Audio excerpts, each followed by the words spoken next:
saya sudah katakan tidak benar itu. Kalau benar, mungkin hukum alam nanti yang akan dihadapkan kepada itu. Jadi sekali lagi saya tegaskan, kita menghargai proses hukum ini. Kedua, kepada Partai Nasdem, saya sudah ingatkan seluruh Selangorde ini untuk tetap bekerja seperti biasa. Tidak mudah terprovokasi. Jangan kasih tempat siapapun yang mencoba untuk mengadu domba di antara kita satu sama lain.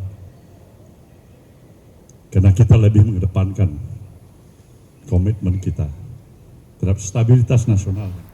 Bang Ngabalin, tadi kami tayangkan pernyataan dari Ketua Umum Partai Nasdem. Bagaimanapun kasus ini kan lahir tidak di dalam ruang yang hampa. Ada banyak dimensi ada di dalamnya selain dimensi hukum, Bang Ngabalin, ada juga dimensi politik. Mungkin Anda juga bisa memberikan konteks pada semua yang nonton dan melihat dan mengikuti kasus ini. Iya, kita berharap ini kemudian diproses secara terang-menerang, ada equality before the law, iya, sampai level menteri pun kemudian memang kalau memang ada 2 alat bukti ya ditetapkan sebagai tersangka, tapi di sisi lain juga kita menjaga kondusivitas seperti pesan dari Ketua Umum Partai Nasdem tadi, Bang Ngabalin. Bukan, semua orang ini harus otak bersih, hati tenang. Tidak boleh orang melakukan negative thinking terhadap perkara-perkara hukum. Ini perkara hukum murni. Apa yang mau dikaitkan dengan masalah politik? Kasus ini, dengar baik-baik ya, bulan Oktober 2022 deklarasi Anies Baswedan menjadi calon presiden dari Nasdem. Kasus ini sejak tahun 2021 sudah berjalan. Oke. Pengembangan dari kasus ini tentu saja dari saksi-saksi yang kemudian lebih dahulu 4 orang tersangka. Kasusnya besar ini. Kenapa kita tidak memulai dengan berbaik sangka, kemudian ini biarlah proses ini berjalan. Masa sih dalam upaya penegakan hukum dan pemberantasan tindak pidana korupsi harus kita bawa ke dalam ranah urusan-urusan politik? Saya kira tidak boleh. Berikanlah apresiasi. Kita serahkan sepenuhnya kepada institusi negara loh. Kejaksaan Agung itu institusi negara, institusi pemerintah, menjalankan tugas-tugasnya dalam penegakan hukum. Dia sebagai pengacara negara. Biarlah proses. Bagaimana sih ada proses kasus seperti besar begini kemudian diambil tindakan dan dilakukan dalam proses hukum, kemudian kita kaitkan dengan proses masalah politik. Nah, karena itulah saya mau bilang bahwa boleh jadi ini perkara penting yang kenapa Bapak Presiden sungguh sangat mengharapkan agar rancangan undang-undang perampasan harta itu harus dipercepat dan lain-lain, aset dan lain-lain itu. Jadi maksud saya, mari dong kita lihat ini sebagai satu langkah-langkah kerja nyata bahwa pemerintah dan negara ini harus melakukan satu upaya konkret dalam menyelamatkan uang-uang negara. Maka itu tidak pandang bulu siapapun. Maka dari awal tadi kan saya bilang itu Nona, bahwa Presiden berkali-kali mengingatkan agar tolong kepada para menteri, bapak ibunya, agar jangan terlibat dalam masalah-masalah atau kasus-kasus masalah hukum. Karena pasti Presiden tidak akan mungkin bisa mengintervensi dan Presiden akan membiarkan. Hari ini menjadi nyata. Dan bukan untuk pertama kali loh partai koalisi dengan pemerintah. Bukan cuma Nasdem. Kemarin sudah ada partai P3 ya, ketua umumnya sudah selesai. Partai Nasdem, partai PDIP Perjuangan, partai Golkar di periode pertama dan lain-lain sebagainya.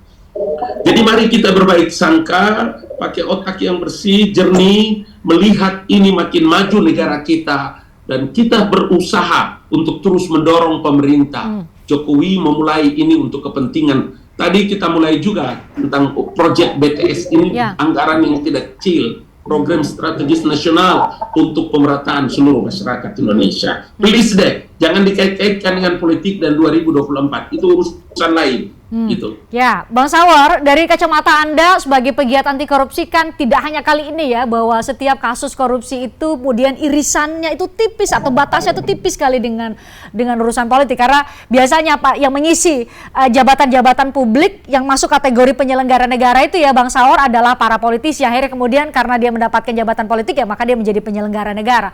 Tapi Anda mungkin punya perspektif untuk bisa mengklirkan bagaimana kemudian kita bisa melihat membiarkan proses hukum tetap berjalan, ya anasir-anasir lain termasuk politik juga biarkan berada di ruangnya tanpa kemudian kita biarkan saling mengintervensi atau ada campur aduk politik maupun hukum di dalamnya. Kalau kita dengar tadi barang-barang Christian kan ketum Nasdem Saudara Surya Paloh kan sudah juga menekankan kembali bahwa kasus ini adalah kasus hukum. Karena uangnya sangat besar, kita meminta ini bukan sekedar statement, karena saudara Joni Plate ini sebagai fakta adalah sekjen, artinya adalah orang yang paling strategik di partainya. Saya kira karena uang ini sangat besar sekali, bahwa kawan-kawan di penegak hukum, seperti tadi yang dikatakan oleh saudara Surya Paloh, bahwa siapapun, nah ini kita dengarkan, tentu kita hargai ini sebagai komitmen daripada yang bersangkutan.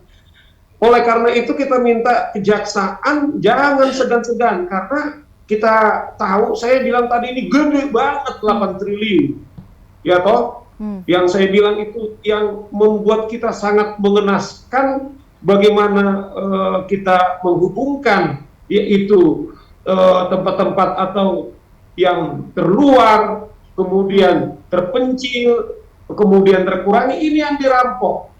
Nah, oleh karena itu saya kira penegak hukum harus cepat bekerja. Terlepas mau siapapun, ya seperti tadi sahabat saya ngabalin, dalam konteks situasi sekarang ini, apa saja karena beliau adalah sebagai sekjen partai politik, barangkali mau dikait-kaitkan, tetapi kan instrumen yang dilakukan oleh kawan-kawan di kejaksaan, apalagi kalau sudah menetapkan tersangka seorang sekjen dan juga menteri, pasti itu sudah prudent. Nah, oleh karena itu kita dorong, karena apa? Kita akan masuk ke ke pemilu di tahun depan.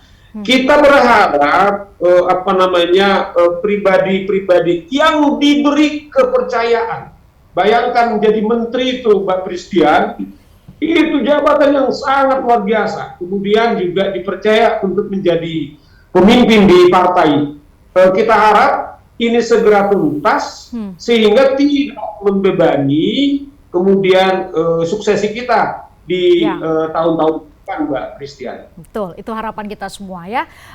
Bang Abalin, tadi saya kembali ke dua pesan utama Anda tadi Bang Abalin, bahwa Presiden punya komitmen untuk tidak mengintervensi atau membiarkan bahwa proses ini menjadi proses yang murni hukum dan kita kawal sampai kemudian ada konteksnya saat ini ada RUU perampasan aset. Kita berharap juga uang rakyat yang sudah dicuri oleh siapapun yang nanti terbukti di pengadilan itu bisa dikembalikan. Itu satu hal. Satu hal yang kedua yang juga tidak kalah penting adalah soal keberlanjutan proyek strategis nasional ini Bang Abalin. Jadi apakah dalam waktu dekat seperti Anda katakan tadi akan ada menteri pengganti atau penjabat sementara menteri untuk bisa memastikan bahwa kerja-kerja proyek apapun itu atau program apapun di Kominfo setidaknya tidak terganggu dengan adanya kasus ini Bang Abalin? Ya, saya kira iya. Karena beberapa kali saya menyampaikan bahwa kalau Bapak Presiden telah mencantangkan satu urusan atau satu proyek nasional yang menjadi bagian strategis dari apa yang beliau tetapkan, saya ingin mengatakan bahwa akan sampai tuntas. Karena itu kita berharap mudah-mudahan sore atau malam ini bisa jadi akan diumumkan oleh Bapak Presiden apakah ad interim atau sekaligus pengganti beliau untuk melaksanakan kelanjutan daripada proyek strategis nasional yang menjadi perkara di hukum hari ini. Terkait dengan keberlanjutan dari proyek besar ini, besar tidak hanya angkanya Bang Abalin, tapi besar dampaknya karena ini akan menjadi penghubung kita Indonesia yang sangat luas, semua orang punya akses terhadap internet dan deterrent efeknya tentu akan terasa, terutama untuk sektor ekonomi dan juga tentu soal akses terhadap pengetahuan dan sumber-sumber informasi lain. Iya, saya yakin bahwa akan diteruskan sampai dengan akhir masa jabatan Bapak Presiden. Karena itu ketika orang berbincang tentang apakah nanti pemerintahan baru akan meneruskan apa yang dicanangkan oleh Bapak Presiden, ya ini menjadi fakta, bukti baru bahwa kalau ada program-program strategis nasional tidak dijalankan untuk kepentingan masyarakat, itu akan mendatangkan malapetaka bagi kepentingan bangsa dan negara. Karena itulah saya pastikan bahwa proyek ini akan dilanjutkan meskipun ya ini terkait dengan masalah hukum. Kita berdoa agar menteri yang baru nanti bisa meneruskan ini atas perintah Bapak Presiden. Bang Abalin, apakah terlalu dini saya tanyakan siapa kira-kira sosok yang akan menjadi Menkominfo baru bagi Anda? Atau Anda punya bocoran kira-kira kalau tidak sebut nama tetapi bagaimana kriterianya untuk bisa tetap menjalankan kerja-kerja, visi dan misi yang sudah diterjemahkan ke dalam program-program kerja di Kominfo? Ya, malam ini ya mudah-mudahan jam 8.45 ya Bapak Presiden ada di Jakarta dan di Bogor. Insya Allah kita akan berjumpa dengan Bapak Presiden. Saya akan kabarkan ini lebih awal kepada Berita Satu. Wah, terima kasih memberitahu lebih awal. Lebih awalnya saya harap. Kenapa Bang Sawar? Kalau boleh jangan lagi orang partai. Karena sebelumnya kan Pak Rudiantara sebagai seorang profesional kan juga banget itu. Karena ini menyangkut kerja-kerja tadi itu kerja nasional. Dulu zamannya Pak Rudiantara itu kan karena sebagai profesional kan tidak, dia prudent kemudian tidak bisa diintervensi. Kita berharap karena ini strategik jangan lagi dikasih partai, tetapi kita minta orang profesional sehingga betul-betul proyek ini proyek strategik sebelum Pak Jokowi meninggalkan ini bisa tuntas. Dan yang kedua, kalau jaksa menggunakan instrumen pasal 2 Undang-Undang Tipikor, saya dorong supaya menggunakan ayat 2-nya bahwa dalam hal tertentu bisa mati. Kita bukan soal kita kebencian, tetapi kan koruptor ini nggak jerak-jerak.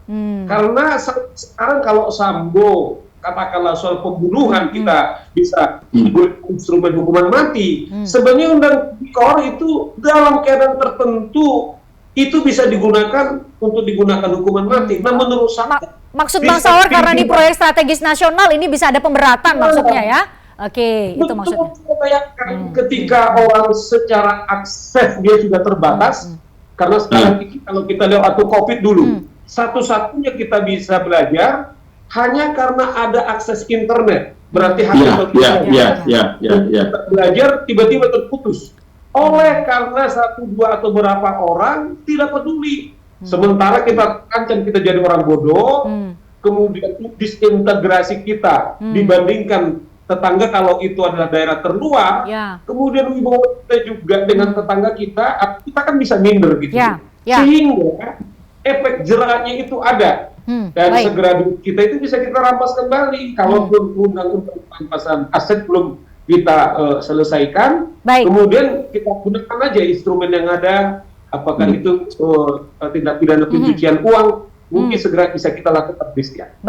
Baik, itu masukan, ada beberapa masukan Bang Abalin dari Bang Sawor, termasuk juga diharapkan adalah seorang sosok ahli atau ahli atau expert ya di bidang Kominfo yang kemudian menjadi pengganti. Tapi itu menjadi hak prerogatif Presiden karena profesional jangan dari partai. Ya, katanya janji Bang Abalin untuk ngasih tahu BTV paling awal kalau terjadi reshuffle pergantian siapa yang akan mengisi posisi Menkominfo. Malam ini ya Bang Abalin ya.